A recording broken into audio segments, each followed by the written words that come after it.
1991 жылдың 16 желтоқсанында әлем картасында жаңа мемлекет Қазақстан Республикасы пайда болды. 30 жыл өткен соң қазақстандықтар 19 миллионнан асты.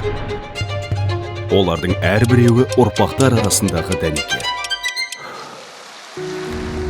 Ел болдық біз, тарихта қалдық. Айдай әлемнен еншімізді алдық.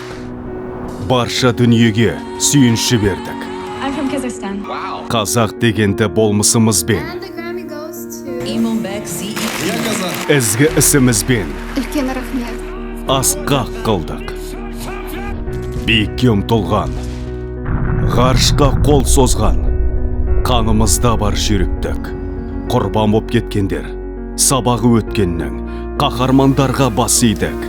Тағдырды қолға алдық. Поэтому я и казах. Ынтымақ ұраным, бар жерде біргеміз. Қырықсан қырсықта, зұлматта, апатта, тас түйін іргеміз. Аманат ұрпаққа, бар білім, бар ілім, қиялға ерік бер, болашақ өренім. Осындай халықпыз, тағдырым осындай. Асулар алыппыз, сындарға мойымай. Откуда я родом, это кочевники, воинственный народ. Дәстүрге берікпіз, жадыда даналық. Бабамның мұрасы, кең байтақ даласы. Сындарлы кездерді, еркімен еңсерген. Жігерлі халықпыз, таймаған сертіне.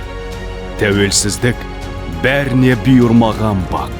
Елміз 9-шы орындағы жеріміз. Қазақ Geography, тарихың, тағдырың.